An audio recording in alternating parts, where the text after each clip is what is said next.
Olá, nesse programa Argumento, você é nosso convidado para acompanhar uma conversa sobre dois temas que mobilizam as atenções do Senado Federal nesse mês de setembro: a mini-reforma eleitoral e o fim do voto secreto no Congresso Nacional.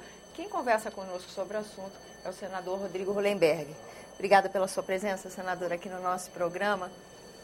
Nós já estamos com esse esforço feito, o Senado conseguiu, na Comissão de Constituição e Justiça, aprovar uma mini-reforma eleitoral e está debatendo essa questão do voto secreto. Vamos começar por aí. Que avaliação o senhor faz dessa mini-reforma que o Senado produziu? Bom, como você disse, é uma mini-reforma eleitoral que busca apenas reduzir os valores da campanha eleitoral. Tudo que vier nesse sentido é positivo, embora as medidas sejam tímidas. No início desse processo, se buscou reduzir o tamanho das campanhas eleitorais. Nós nos colocamos contra, porque entendemos que esse é o momento dos candidatos apresentarem as suas propostas, discutirem com a população, aprofundar esse debate para que a população tenha condições de julgar quem são os melhores candidatos para representá-la. Então, nesse sentido, isso foi retirado, as campanhas continuam de 90 dias, o tempo de televisão continua o mesmo.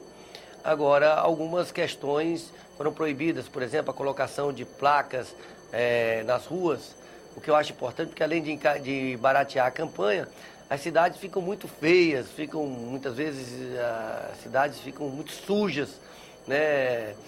Em função dessas placas, isso será proibido. É uma poluição visual, né, senador? Mas o senhor acha que foi feito um esforço, foi eficiente no sentido de minimizar o poder econômico no processo eleitoral? Porque nessa discussão a Comissão de Constituição e Justiça rejeitou um projeto que proibia o financiamento feito por pessoa jurídica.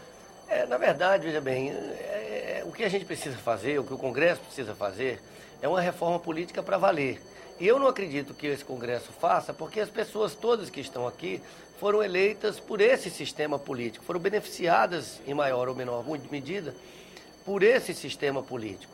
Mas o que a gente tem que efetivamente discutir é o financiamento público de campanhas, o fim das coligações. Ou o senhor acha que pessoa física poderia participar desse financiamento? Eu acho que poderia participar pessoas físicas, sim, mas deveríamos ter um financiamento público de campanha que desse oportunidades iguais para todos os partidos. Porque hoje o que a gente percebe é que alguns partidos com forte ligação com o setor econômico, né, têm muito mais condições de disputar as eleições do que partidos do campo democrático e do campo popular, que não têm essas relações, nem esses compromissos com o poder econômico. Por outro lado, o fim das coligações daria nitidez aos partidos políticos, e com isso nós faríamos uma depuração no quadro partidário, uma depuração legítima do quadro partidário brasileiro. E o eleitor começa a ter mais visibilidade do que é a plataforma de cada partido. Isso, né? Seria um processo de fortalecimento partidário no tempo, sem intervenção direta na vida dos partidos políticos. Senador, e como vencer no Congresso esse desafio desse distanciamento necessário para fazer uma reforma como uma reforma política? É um desafio grande para essa casa, né? Sem dúvida. Nós estamos vivendo uma crise de representatividade no nosso país. As próprias manifestações vêm demonstrando um descrédito, uma descrença muito grande com a política, com os políticos, com os partidos políticos e com as instituições e com a forma que vem sendo realizada a política. Veja a questão do voto secreto. Num momento desses, como esse, é claro que com a evolução da nossa democracia, e é importante registrar os avanços que nós tivemos, porque há pouco mais de 30 anos nós vivíamos numa ditadura, e na transição num regime autoritário, até se justificava você ter um voto secreto, né, que protegia o parlamentar da pressão do Poder Executivo. Do patrulhamento, né? Do patrulhamento e das pressões.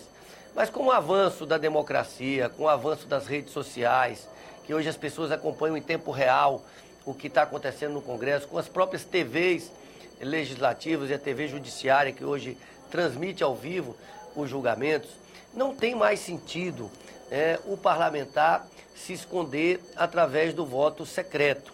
O representado, ele tem todo o direito de saber como vota o seu representante no Congresso Nacional. A grande pressão é a pressão, que é uma pressão legítima, é a pressão da opinião pública. É por isso que eu tenho defendido que nós devemos implementar o voto aberto em todas as modalidades de votação. Isso certamente aproximaria o parlamentar do eleitor. Senador, e o argumento que a gente acompanhou na CCJ que aconteceu? O projeto que está sendo avaliado pela CCJ, ele veio da Câmara, sendo que há um de autoria do senador Álvaro Dias que está lá e que não obteve ainda posicionamento da Câmara. Mas o que veio da outra casa, ele prevê voto aberto em todas as situações, sendo que em algumas situações, como indicação de autoridades, é uma atividade exclusiva do Senado e que deixa o Senado numa situação constrangedora de querer restringir o voto aberto. O que o senhor achou dessa discussão? Como é que o senhor vê essa crítica? É fato que a Câmara dos Deputados aprovou a PEC do voto aberto, amplo, geral e restrito para evitar que fosse aprovado o voto aberto da apreciação de cassação de parlamentares. Mas o Senado deve dar uma resposta à altura no nosso entendimento. E eu entendo que nós já estamos amadurecidos o suficiente para implementar o voto aberto em todas as situações. Vejam, as pessoas dizem que o voto secreto é importante para proteger o parlamentar da pressão do governo.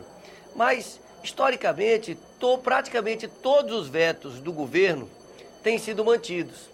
Agora nós tivemos, por exemplo, algumas votações realizadas por unanimidade, projetos que foram aprovados por unanimidade, que pouco mais de um mês depois, os projetos foram vetados, os vetos foram colocados em votação secreta para apreciação do Congresso e todos os vetos foram mantidos.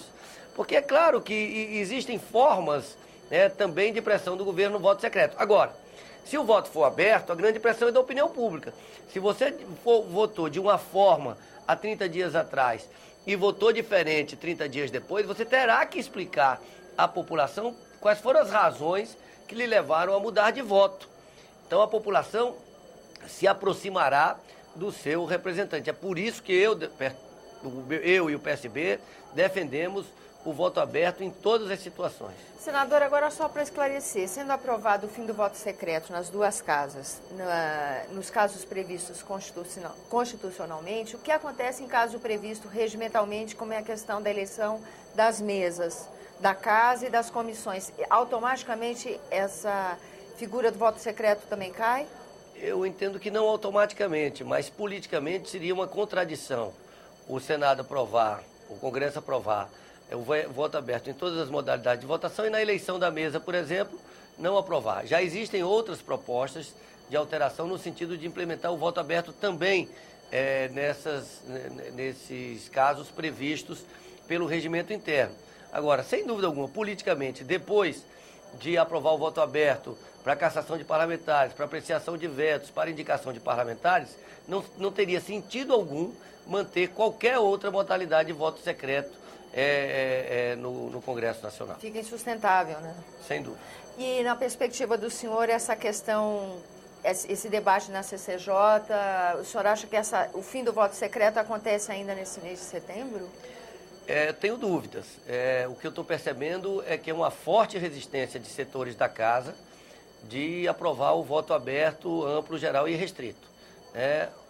Eu diria que grande parte dos senadores, não sei se maioria, vamos perceber isso nos próximos dias, defendem, nesse momento, o voto aberto apenas para a cassação de parlamentares.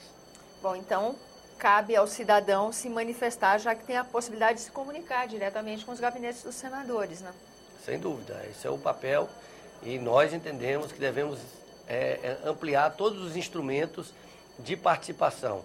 Aprovamos a PEC que reduz o número de assinaturas para projetos de iniciativa popular. Isso aproxima o eleitor, que permite que ele participe do processo legislativo, mas, sem dúvida, a aprovação do voto aberto em todas as modalidades de votação deixaria a população brasileira bastante satisfeita com o Congresso Nacional.